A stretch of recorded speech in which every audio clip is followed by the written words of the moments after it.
Go. Hi, everyone. We are team 9 of our business models class. We are called AUZIA.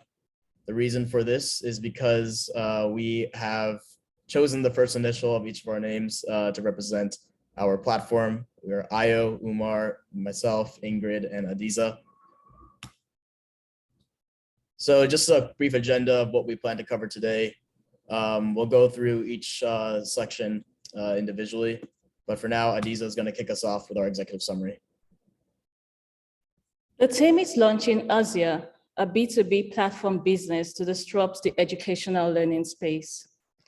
The business problem here is that education has been reinvented post-pandemic, and this disruption has normalized market expectations that educational establishments can thrive with and without physical learning spaces. Updating the school design in a post-pandemic world is an emerging need requiring transformed learning spaces, which are designed to optimize wellness, energy efficiency, enhance learning, and these requirements have led to higher costs for educational construction and an even greater demand for learning centers that meet health, safety, and sustainability requirements post-pandemic. But why should institutions incur a higher overhead cost for safe spaces when there is the option to learn virtually?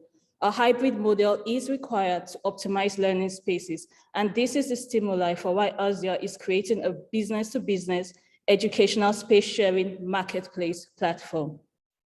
Next.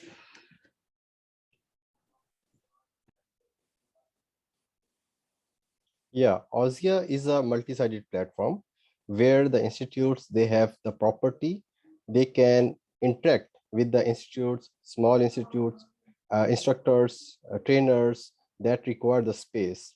So in a nutshell, it's a marketplace where the institutes, the property owners, they can find the individual institutes, those are looking for a space. On this AUZIA platform, the institutes, the education institutes, those have the space, they can list their property, available space, they want to rent it out with their whole detail about the features, about the price, and the times, the availability, times, and the days on the platform. The institutes, the individuals who are looking for the space, they come on the platform, search, and filter according to their needs, according to their space requirements, according to their locations, according to their timing. They can compare the prices according to their affordability. Once they decide, they can book on the platform.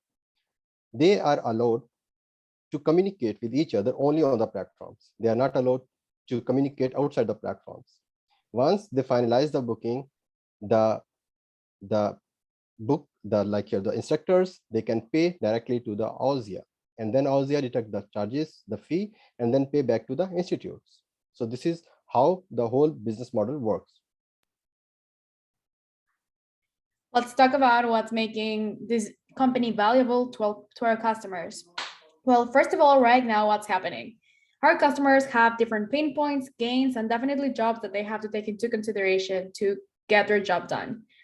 When we talk about pains, we are really thinking about how expensive renting an auditorium is and how the communication has to go back and forth between vendor and the customer. So what are we doing to fix that? Well, we are offering prices upfront. We have a lot of vendors in the same place, and we're allowing our customers to filter by size, date, and type of place, right?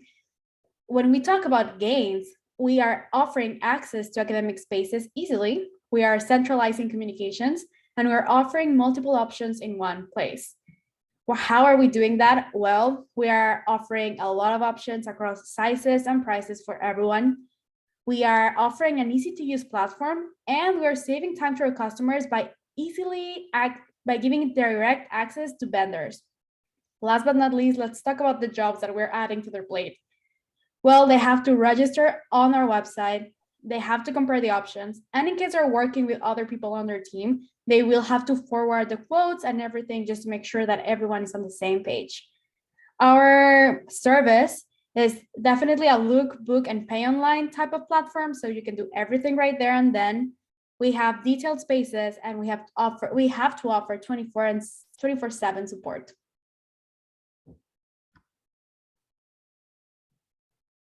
Again, Ingrid, thank you very much. So, stakeholder categorization. for AUZIA business platform. Takeover categorization for AUZIA business platform literally primarily just involves the owner producer market segment. And the owner in this segment are the property owners, right? And the renter are which are the producer customers market segment, are the platforms and people that we bring together. These essentially, these are further broken down into real estate owners, infrastructure developers, and investors with property title deed and listing in AUZIA multi-platform listing service business platform to serve the teaming, training, and educational resource-based sharing, time sharing, consumer market identified by the business platform that we are pushing forward. And our value proposition in that regards, right? Target these persons that we have identified, just as we have identified them and put them in this categorization that, okay, these are the producers and these are the consumers. Some, such as professional training consulting institutions and event organizers like exam bodies and NGOs, and target business stakeholders, customers can serve as consumers. While we also identify a couple of other things. We saw that some market target elements, such as academic institutions, right? The AUZIA business model categorization fits in as producers. You know, they can be producers and they can be consumers, which means they can be owners and they can be consumers, customers on our platform. So these are the stakeholders. Now, how does this stakeholders interaction, how does it occur? What is happening? It's one critical thing for any platform business, such as what AUZIA business platform is about, right? Is anticipating disintermediation. Because intermediation quotient in any platform business is critical. Now, how does the customer, which is the business owners, are listed, are interacting with the owner, which is the producer, according to our business model? With focus in capturing the real estate disruptive niche for AUZIA MLS as multi-listing service platform, understanding the impact of the integration during producer consumer interaction and facilitations from a platform business perspective is important. It's important in the sense that this intermediation often results in lowering the prices of the product, right? And as the middlemen, agents, broker platforms are removed from the distribution channel, this also results in lowering the prices of the product. That's the product, which is the spaces that is listed on the platform. The customers, who are the renters often, they share in this lowering cost structure. I mean, if the price is lower, we can actually just remove the platform and go and meet the producer and say, oh, I want to rent your space. But this is something that the platform business like AUZIA needs to guide against and anticipate. It also helps to increase the profit margin of the producing company and producer in the long run. I mean, this can be explained by the diagram that we have here, where you have the MLS platform, which is AUZIA in this case, right? Functioning to mitigate this intermediation possibility. Thank you, Ayo. So now we're going to talk about how to gauge this with the metrics and the KPIs. So we're ideally looking at the whole supply and demand of the market. The supply being how many producers or how many sellers will put their listings on based off what type of property they can offer. The demand that can be broken down by which season is going to be the most popular, whether it be Christmas, whether it be like around the summertime. The market price will be determined based off these two factors. If there is enough demand to meet the number of listings there, then we can follow a a clear price to set for each listing, not charge too much, but not charge too little, where we can also make a profit. We're also going to be looking at other factors such as how much our app is going to be downloaded. And if there's a type of listing that is more popular than the other ones, then that'll be the one we'll ideally target for our marketing campaigns. And just how many different types of industries are using this. So is it just the medical care industry? Is it just for schools and seminars? Is it, it can go, the list is the oyster, the world is our oyster. Next slide, please.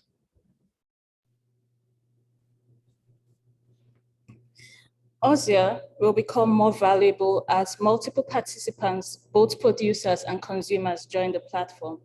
And as the users grow, it will create an indirect network effect.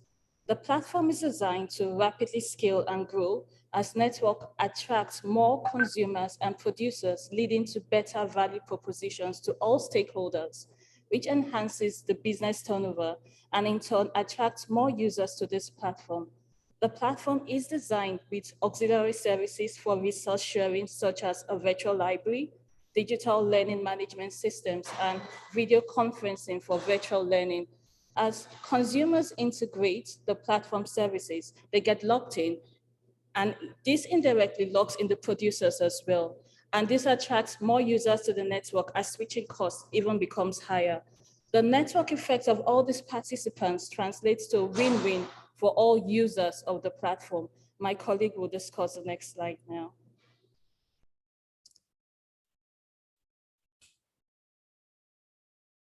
Thank you, Adiza. It's the cost structure, please.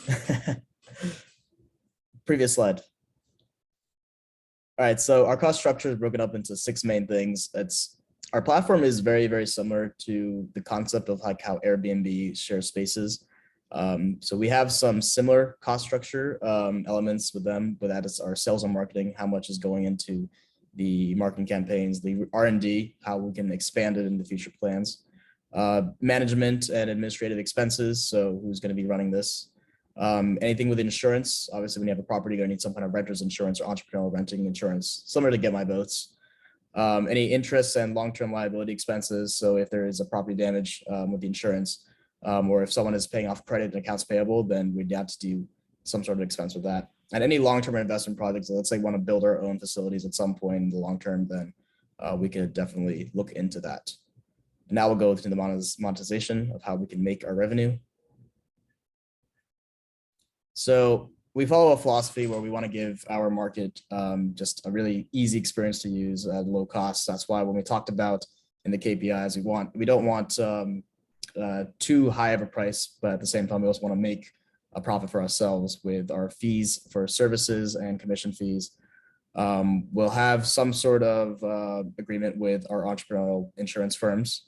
And we will also do similar to Get Like My Boats. We're going to hold a small portion for reservation and then give that back at the end of the leasing term. Next slide, please. So now Umar is going to talk about our launch plan and how we're going to begin this.